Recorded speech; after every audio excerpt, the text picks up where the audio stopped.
नमस्कार. BMS final year शल्यतंत्र paper 1मधील आज आपण शस्त्रकर्म या टॉपिकच्या नोट्स बघणार आहे. मागील 4 ते 5 व्हिडिओमध्ये आपण शल्यतंत्र पेपर 1चा सिलेबस त्याच्या नोट्स NCSMनुसार सिलेबस कॉपीनुसार नोट्स अपलोड करायला चालू केलेले आहेत. ते जर व्हिडिओ तुम्ही चॅनलवर बघितले नसतील तर ते सुद्धा चॅनलवर अपलोडेड आहेत, तिथे जाऊन तुम्ही ते बघू शकता.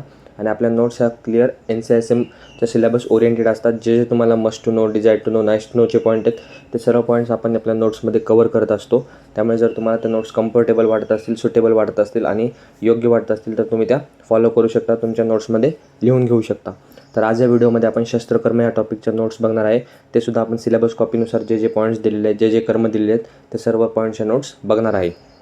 तसंच जर तुम्ही टेलिग्राम चॅनल किंवा व्हॉट्सअप ग्रुप जॉईन केला नसेल तर त्या दोन्हीची लिंक या व्हिडिओच्या डिस्क्रिप्शनमध्ये खाली दिलेली आहे. तिथे जाऊन तुम्ही ते जॉईन करू शकता. तिथेसुद्धा तुम्हाला महत्त्वाचे अपडेट्स येत राहतात.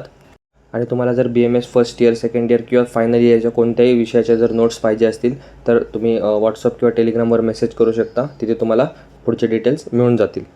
तर थोडासा गॅप मागील काही दिवसांमध्ये पडलेला आहे, तो भरून काढण्याचा आपण प्रयत्न करूयात. आता ह्या व्हिडिओला सुरुवात करूयात. शस्त्रकर्म, त्याची व्याख्या. शस्त्रस्य कर्म, शस्त्रकर्म. शस्त्रामुळे जी कर्म केली जातात त्यांना शस्त्रकर्म असे म्हणतात. तच्च शस्त्रकर्म अष्टविधम तद्यथा छेद्य, भेद्य, लेख्य, वेद्यम, एष्यम, आहार्य, विस्त्राव्य, सिव्यम इति. हा असा श्लोक दिलेला आहे. शस्त्रकर्माचे कोणते 8 कर्म आहेत ते दिलेलं आहे. सुश्रुत सूत्रस्थानमधला श्लोक आहे. शस्त्रकर्म 8 प्रकारचे आहेत असं सुश्रुतांनी सांगितलेलं आहे, जे आपण आता श्लोकमध्ये बघितले. छेदन, भेदन, लेखन, वेदन, एशन, आहरण, विस्त्रावन आणि सिवन हे 8 शस्त्रकर्म सांगितलेले आहेत. चरकांनुसार 6 शस्त्रकर्म सांगितलेत. पाटन, लेखन, व्यदन, प्रच्छान, छेदन आणि सिवन. त्यानंतर वाग्भटानुसार 13. उत्पाटन, एशन, कुट्टन, वेदन, दहन, पाटन, लेखन, छेदन, मंथन, सिवन, प्रच्छान, भेदन, ग्रहण. हे तुम्हाला प्रत्येक आचार्यानुसार संख्या आणि त्याची नावंसुद्धा माहिती असणं गरजेचं आहे. संख्या तुम्हाला PG किंवा कॉम्पिटेटिव्ह एक्झाम्समध्ये उपयोगी पडेल. अष्टांग संग्रहानुसार 12 सांगितलेले आहेत. म्हणजेच वाग्भटानुसार वरील सर्व सांगून दहन कर्म म्हणजे दहन कर्म वर्ज केलेलं आहे, सांगितलेलं नाही आहे. त्यानंतर शस्त्रकर्माचे व्यापक. हीनछेदनादी, अतिरिक्त छेदनादी, तिर्यक छेदनादी आणि आत्मछेदनादी हे शस्त्रकर्माचे व्यापक सांगितलेले आहेत. शस्त्रकर्म करताना शस्त्रचिकित्सक अज्ञानी, लोभी, अहितवाक्य योग, भित्रा, प्रमोही अथवा कुशस्त्र असल्यास शस्त्रकर्मस्थानी उपद्रव निर्माण होतात व त्यालाच शस्त्रकर्माचे व्यापक म्हणतात. म्हणजे हे सर्व जर असेल करणारा तर मग कॉम्प्लिकेशन्स किंवा व्यापद उत्पन्न होऊ शकतात. सुश्रुतांनी काय सांगितले? हीन अतिरिक्त तिर्यकम च गात्रम छेदनम आत्मनम एतश्च शस्त्र अष्टविधे कर्मानी व्यापद स्मृत. सुश्रुत सूत्रस्थान 5 नंबरचा श्लोक आहे. म्हणजे शस्त्रकर्म आपण ज्या मागे बघितलं हे शॉर्ट चार्टमध्ये फॉर्मॅटमध्ये सुश्रुतांनी 8, चरकांनी 6, वाग्भटांनी 13 आणि अष्टांग संग्रहकारांनी 12 शस्त्रकर्म सांगितलेले आहेत. त्यानंतर नेक्स्ट आता प्रत्येक कर्म जे तुम्हाला सिलेबस कॉपीनुसार दिलेलं आहे त्यामध्ये काय काय दिलं आहे तर प्रत्येकाची डेफिनेशन, त्याची इंडिकेशन, कॉन्ट्रा इंडिकेशन, त्याचे प्रकार आणि मॉडर्ननुसार त्याचं थोडक्यात कोरिलेशन काय करता येईल. तर हे पॉईंट्स तुम्हाला दिलेले आहेत आणि ह्या प्रत्येक कर्माचे तुम्हाला एवढे पॉईंट्स माहिती असणं गरजेचं आहे. पेपरमध्ये कोणतेही कर्म विचारू शकतात, सर्वच इम्पॉर्टंट आहेत. तर सुरुवातीला एक पाहूयात. छेदन, complete cutting or excision of disease part done using the sharp instrument. Sharp instrument जे आपण कंप्लीट कटिंग किंवा जे एक्सिजन करतो त्याला छेदन म्हणतात. इंडिकेशन्स ग्रंथीमध्ये, त्यानंतर अर्बुद, भगंदर, दुष्टमांस असेल तर अर्श, त्यानंतर एक्स्ट्रा फिंगर्स, स्किन टॅक्स आणि वार्ट्स. त्यानंतर कॉन्ट्रा इंडिकेशन्स म्हणजे कोणात करायचं नाही आहे. बाल, वृद्ध, गर्भवती स्त्री, पांडुरोगी आणि ब्लिडिंग डिसऑर्डर जर असतील तर करायचं नाही आहे, कारण मग ब्लड लॉस जास्त होऊ शकतो. त्यानंतर त्याचे प्रकार. एकछेद आणि बहुचिन्ह. एकछेद म्हणजे सिंगल कट घेतात आणि बहुचिन्ह म्हणजे मल्टिपल कट्स. मॉडर्नशी कशाशी कोरिलेट केलेलं आहे? Excision surgery, surgical removal of tumour, त्यानंतर एक्सिजन बायोप्सी, हिमोरेडक्टोमी आणि ॲम्प्युटेशन. म्हणजे आपण एखादा बॉडीचा पार्ट कट करतो. त्यानंतर दुसरं कर्म आहे भेदन. Definition, incision or opening of a closed or tense structure to allow the drainage. म्हणजे एखाद्या बंद गोष्टीचं ओपनिंग करणे त्याला आपण भेदन म्हणतो, जेणेकरून त्याचं ड्रेनेज व्यवस्थित होईल. इंडिकेशन्स विद्रदी, पीडका, विसर्प, मूत्राघात, क्षुद्ररोग, जलोदर म्हणजे असायटिसमध्ये, हिमॅटोमा जर ब्लड कलेक्ट झाला असेल तर. त्यानंतर contraindications non suppurated swelling, vital organs, very weak patients आणि ब्लिडिंग डिसऑर्डर. त्यानंतर त्याचे 2 प्रकार आहेत, अल्प आणि महत म्हणजे छोटा आणि मोठा. त्यानंतर मॉडर्नशी कोरिलेट करताना त्याला आपण इन्सिजन आणि ड्रेनेजशी कोरिलेट करू शकतो किंवा ॲप्सेस ड्रेनेज, पॅरासेंटेसिस, फॅसिओटॉमी, त्यानंतर सर्जिकल डिकॉम्प्रेशन. हे झालं दुसरं भेदन कर्म. तिसरं आहे लेखन कर्म. त्याचे डेफिनेशन आहे scraping or shaving of the diseased tissue without deep cutting. Cutting न करता फक्त वरच्यावर स्क्रॅपिंग किंवा शेविंग करणे, त्याला आपण लेखन म्हणतो. इंडिकेशन्समध्ये अर्श, कफज ग्रंथी, दुष्टव्रण, कुष्ठ, एक्सेस ग्रॅन्युलेशन टिश्यू आणि मेदोज विकार.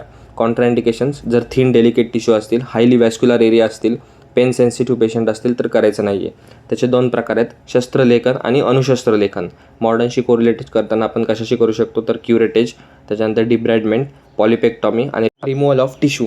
त्यानंतर चौथं शस्त्रकर्म आहे ते म्हणजे एशन. एशनची डिफिनेशन काय आहे तर probing or exploration of the wound sinus to know its direction, depth or foreign body. इंडिकेशनमध्ये नाडीव्रण, शल्ययुक्त व्रण, उन्मार्गी व्रण, भगंदर आणि to detect the foreign body आणि डीप ॲब्सेस कॅव्हिटीज. कॉन्ट्राइंडिकेशन्समध्ये पेनफुल वुंड्समध्ये नाही करू शकत, excessive bleeding, narrow fragile tract आणि अनकॉपरेटिव्ह पेशंट असेल तर. त्याचे 2 प्रकार आहेत, शस्त्र आणि अणुशस्त्र. त्यानंतर मॉडर्न कोरिलेशनमध्ये probing of the sinus or fistula, exploration of the wound आणि सर्जिकल एक्सप्लोरेशन. नेक्स्ट कर्म आहे आहरण, removal or extraction of the foreign body or unwanted material from the body, त्याला आपण आहरण म्हणतो, काढून टाकणे. त्याचे इंडिकेशन सांगितलेत मूत्रशर्करा, पादशर्करा, दंतशर्करा, दंतमल, कर्णमल, अश्मरी, शल्य, मूढगर्भ आणि फॉरेन बॉडी. त्याच्यानंतर कॉन्ट्राइंडिकेशन्समध्ये near vital organs, severe infection असेल तर आणि एक्सेसिव्ह ब्लिडिंग रिस्क असेल तर करायचं नाही आहे. त्याचे पण 2 प्रकार आहेत, शस्त्र आणि अणुशस्त्र. त्याचं मॉडर्न कोरिलेशन आहे foreign body removal, extraction, surgical removal आणि एंडोस्कोपिक रिट्रायवल. त्यानंतर नेक्स्ट आहे विस्त्रावन, control drainage of the blood, pus or fluid from the body is called as विस्त्रावन. ते कशात करतो, विद्रदी, कुष्ठ, श्लीपद, अर्बुद, स्तनरोग, शोफ, विसर्प, रक्तविकार, ग्रंथी, उपदंश, शीतात आणि हिमॅटोमा. त्यानंतर कशात करायचं नाही आहे, सिव्हिअर ॲनिमियामध्ये, प्रेग्नन्सीमध्ये, हायपोटेन्शन आणि ब्लिडिंग डिसऑर्डर्समध्ये. त्याचे 2 प्रकार कोणते आहेत, रक्तविस्त्रावन आणि पस ड्रेनेज, म्हणजे एकतर ब्लड काढतो किंवा पस काढतो. त्याचे मॉडर्न कोरिलेशनमध्ये blood letting, incision and drainage, surgical drainage आणि यूज ऑफ ड्रेन्स. नेक्स्ट कर्म आहे शस्त्रकर्ममध्ये वेधन. तुम्हाला मेन सुश्रुतानुसार 8 जे कर्म दिलेत तेच तुम्हाला पेपरमध्ये विचारू शकतात. जे बाकी दिलेले आहेत त्यांची तुम्हाला नावं आणि संख्या माहिती असणं गरजेचं आहे, ते तुम्हाला MCQमध्ये विचारू शकतात. तर वेधन कर्माचे डेफिनेशन काय आहे, puncturing or piercing of a body part using sharp instrument is called as वेधन.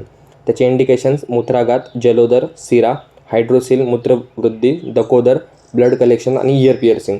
जर तुम्हाला ते कर्म त्याची डेफिनेशन जरी कमीत कमी कळली तरी तुम्ही त्याचे इंडिकेशन, कॉन्ट्राइंडिकेशन बऱ्यापैकी लिहू शकता. त्याचे 2-3 मेन इंडिकेशन असतात, ते आपल्याला नावावरून समजतात, तर तेवढे तुम्ही लिहू शकता. त्याच्यानंतर प्रकार 1-2च आहेत प्रत्येकाचे, तेवढे लक्षात ठेवा.